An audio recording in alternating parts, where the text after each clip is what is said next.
You know that split second when everything in your life flips upside down, like you're just trudging home after a 12-hour shift, bone-tired and dreaming of your lumpy couch. And then bam, some kid's sneakers jammed in the rusty rails of the old freight line cutting through Willow Creek, Montana, that godforsaken stretch of dust and forgotten dreams, and the train's whistle is screaming like it's got your name on it. Less than 10 seconds out? Yeah, that's Emily Carter, 34, single, the kind of nurse who patches up ranch hands' busted knuckles without asking questions, spotting little Tommy Ellis, all of 7 years old, flailing like a trapped rabbit while his mom Sarah's frozen on the platform, her face draining white as the headlight swallows the night. Emily didn't think, didn't weigh the odds. She just bolted, her scrubs flapping like surrender flags, heart slamming against her ribs as she hit the gravel knees first, nails clawing at that damn knot in his lace, the ground shaking already from the iron beast barreling down. And in her head, it's not heroics, it's just, hell, this could be my nephew. Or hell, it could be me if I don't move. She yanked once, twice, felt the lace snap like a prayer answered rough, scooped Tommy up in a tangle of limbs and terror, and rolled them both clear just as the wind from that freight whipped sparks across their faces, the roar so loud it drowned out his sobs, her gasps, the whole damn world narrowing to dust and survival. They lay there panting in the silence after, Emily's palms raw and bloody, Tommy buried in her shoulder, alive miraculously, stupidly alive, and Sarah's rushing in, knees buckling as she hauls him close, whispering, "My boy, oh God, my boy," tears carving tracks through the grit on her cheeks. Folks on the platform, old-timers nursing thermoses of bad coffee, a couple of factory shifts clocking out, start murmuring, heads shaking in that small-town mix of awe and "why didn't I move?" Emily brushes it off, stands up slow, dusts her uniform like it's no big deal, but inside, her mind's reeling. What if she'd been a hair slower? What if that kid's face is the last thing she sees in some nightmare replay? She waves off the thanks, mutters, anyone would've. But deep down, she knows that's a lie. In Willow Creek, where the winters bite harder than regrets and folks keep their heads down to dodge the wind, no one rushes toward thunder on rails. Word spreads like prairie fire. Thuff by morning, the diner's buzzing, plates clattering as Betty behind the counter slides Emily an extra slice of pie on the house, whispering, "You got stones, girl, real stones." And the old boys at the counter nod like she's just roped a wild Mustang. But not everyone's clapping. Out on the edges, where the tracks snake past the abandoned mill, folks still whisper about a couple of roughnecks from the Blackthorn crew, those lowlifes who've been muscling in on the old rail yards for years, running moonshine and worse under the nose of the underfunded sheriff, catch wind, and don't like it one bit.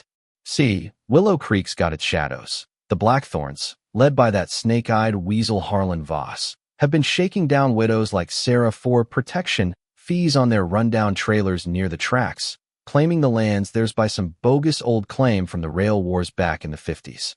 Emily's stunt. It shines a light suddenly. The sheriff's poking around, asking questions about that kid on the rails, and Harlan seething, because Hero's mean eyes on his operation mean folks like Sarah might stop coughing up cash out of fear. So they start. Small tires slashed on Emily's beat-up Ford outside the clinic, a shadow trailing her on the walk home, that chill in the air that says you're not invisible anymore. Emily feels it creeping in, that knot in her gut tightening like the one in Tommy's lace.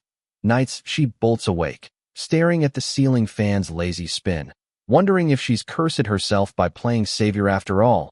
She's no fighter, just a girl from the wrong side of Billings who patched up her drunk daddy's bar fights till he drank himself gone, left her with a stack of medical books and a promise to fix what she could. She laughs it off to Sarah over coffee at the clinic, Tommy coloring dinosaurs on the exam table, saying, "Hey, at least I'm getting free pie now, small victories, right?" But her eyes dart to the window, catching that flicker of movement in the alley, and Sarah squeezes her hand, voice dropping low. "You didn't just save him, Em. You made him believe the world's not all monsters."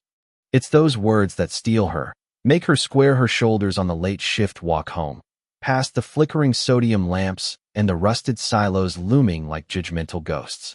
Then it escalates, because in towns like this, grudges don't simmer, they boil over.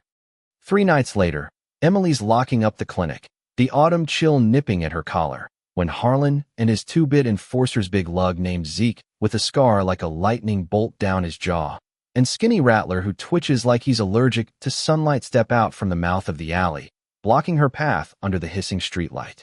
Harlan's got that smirk, the one that says he's king of this dust bowl, chain dangling from his belt like a dog's choke collar, and he drawls slow, voice like gravel in a blender. Well, if it ain't Willow Creek's own Wonder Woman saving strays from the choo-choo, huh? Real cute, nurse. But heroes draw flies, and flies get swatted. Emily's pulse jacks up, but she plants her feet, bag clutched like a shield, chin lifting, because damn if she'll let this bully hose been bleeding Sarah dry since her husband ate it in that mill collapse 2 years back. See her crack. Step off, Harlan. She fires back, voice steady but edged with that Billings bite. Tommy's just a kid, and your protection racket's the real train wreck around here. Folks are tired of your shakedowns on land that ain't yours. Zeke chuckles low, ugly, tapping his crowbar against his palm like he's tuning a guitar from hell. Listen to her, thinks she's got the sheriff's ear now. But see, sweetheart, that spotlight you lit? It's blinding us honest folk from earning a living.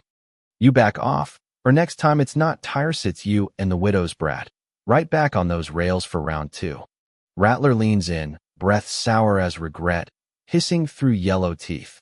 Yeah, and we'll make it slow, let the whistle sing you both a lullaby. Emily's stomach twists, fear hot and sour in her throat, but she doesn't flinch, meets Harlan's eyes with a glare that could curdle milk, thinking of Tommy's trusting grin, Sarah's weary thanks, and yeah, her own ghost whispering, "Don't you dare fold," and spits back. "Try it, you cowards. At least the train's honest about what it crushes." Harlan's grin falters, just a flicker, before he swings the chain lazy-like, close enough to ruffle her hair, the lynx whistling a promise. Big words for a lone wolf, darlin'. Clock's ticking. But clocks in Willow Creek tick different when the road wolves roll into those grizzled riders who've haunted the back road since Emily was in pigtails, a brotherhood forged in Vietnam bars and barroom brawls. Not for glory, but for the code. You stand for the overlooked. You ride for the fire and folks who won't kneel. They'd seen her that first night from the shadows. Engines idling low by the grain elevator. Jack Hawk, Riley president. All salt and pepper beard and eyes like weathered oak. The man who lost his leg in Nam, but never his stride, leaning on his handlebars, muttering to his VP, grizzled old bear. That nurse didn't hesitate. Threw herself at death like it owed her money. Reminds me of Lena, back when she stitched me up after that dust-up in Butte pure steel wrapped in scrubs. Bear nods slow, cigarette glowing like a firefly in the dark. Town's got wolves at the door, though Blackthorn's thinking they own the yards. She stirs that pot. They're gonna bite. Hawk's quiet a beat, then revs his throttle soft. Then we remind him wolves don't bite alone. So when Harlan's crew herds Emily, Sarah, and a wide-eyed Tommy snatched right from their trailer in a midnight grab, Sarah fighting like a cornered bobcat, till Zeke's knife nicks Tommy's sleeve down to the freight yard under a sky bruised purple with storm clouds, forcing them onto the cold steel where it all started, the air thick with that metallic tang of rain and rust. Emily's mind's a whirlwind. This is it, the payback for playing God, for thinking one good deed could outrun the town's rot. And as Harlan circles like a vulture, chain glinting, sneering, time to rewrite your fairy tale. Nurse Kid goes first. You watch the show, her voice cracks but holds. You're pathetic, Harlan, all bluff and borrowed muscle, scared of a woman who actually gives a damn. He rears back, chain arcing high. Tommy's whimper slicing her heart, Sarah's nails digging into her arm. Please. And that's when it hits. Not a train, but thunder low at first, like distant herd of buffalo, then swelling, vibrating through the rails up into their bones. A rumble that drowns the crickets, shakes the loose gravel like gods revving up. Headlights pierce the gloom first, then flares dozens hissing alive, painting the yard in crimson rivers along the tracks. And there they come. 400 road wolves, pouring in from every dirt road and county line. Harley snarling in perfect formation, chrome flashing like fangs under the fireglow. A sea of leather and resolve that makes Harlan's crew freeze, weapons drooping like wilted weeds. Engines cut, silence drops heavy as a gavel, and Hawk dismounts center stage, boots crunching deliberate, helmet tucked under his arm, face carved from the Badlands themselves as he strides up, voice gravel steady cutting the tension. You boys hear about the wolves in these parts? Yeah? Well, this here's the pack and you're poaching on family ground. Harlan stammers, chain clattering to the dirt. We got no beef with you riders, Hawk. This is local, but Hawk's eyes lock on Emily, a nod faint as a shared secret, then back to the weasels. Local? Nah. This is about a woman who ran into hellfire for a kid, stood tall when you snakes slithered close, touches her, touches us. Now slink off before the pack gets hungry. Zeke drops his crowbar with a clang that echoes like surrender. Rattler bolts first, Harlan backing up pale as milk, spitting curses that die in the roar as engines fire up again, not chasing, just idling deep. A wall of thunder saying try us. The flares crackling like applause from the night itself. Emily sags against Sarah, Tommy safe in her arms, the three of them bathed in that red haze, hearts hammering in sync, and Hawk turns slow, gaze softening just a touch. You ain't riding solo no more, Carter fire like yours? It calls the pack. The wolves don't cheer, they just rev once, unified, a vow etched in exhaust and ember, peeling off into the dark, leaving the yard glowing, the blackthorns scattered like roaches to light. Dawn breaks soft over Willow Creek, the kind that gilds the silos gold and makes you forget the bruises, and Emily steps out her trailer, yeah, the one with the sagging porch and the view of the Traxto fine Main Street transformed. Harley's lined curb to curb, not revving wild but humming low, riders nodding as she passes, one tossing her a black bandana stitched with Wolves Eternal in faded white thread, rough fingers brushing hers. Wear it when you need reminding you, earn the howl. The diner's packed. Betty pouring free rounds. Old-timers slapping Emily's back with damn, girl, you lit a bonfire. And Sarah's there with Tommy, the boy beaming up at her like she's 10 feet tall. They came for you. Like in the movies, but real. Emily chuckles, throat tight, folding the bandana into her pocket warm as a heartbeat. Movies don't have the exhaust smell, kiddoer the way it sticks in your soul. The town's shifting, slow but sure. Blackthorn's gone quiet, their fees evaporating like morning mist, folks straightening spines they'd hunched too long, whispering not in fear, but in that electric buzz of, what if we push back next time? But here's the rub, the part that keeps Emily up some nights, staring at the bandana on her nightstand like it's a loaded gun. Those wolves, they saved her skin, lit the dark with their thunder. Turned Willow Creek from a graveyard of grudges into something fierce and alive, but at what cost? Hawk's pack rides for the forgotten, sure, but they've got their own shadows, rumors of backroom deals with the rail barons, engines roaring cover for shipments that skirt the law, and now the whole town's hitched to that wagon, glancing over shoulders not at Harlan's ghosts, but at badges from Helena sniffing closer. Emily wonders, tracing the stitches in the dark. Did she spark salvation or just trade one wolf for a bigger pack?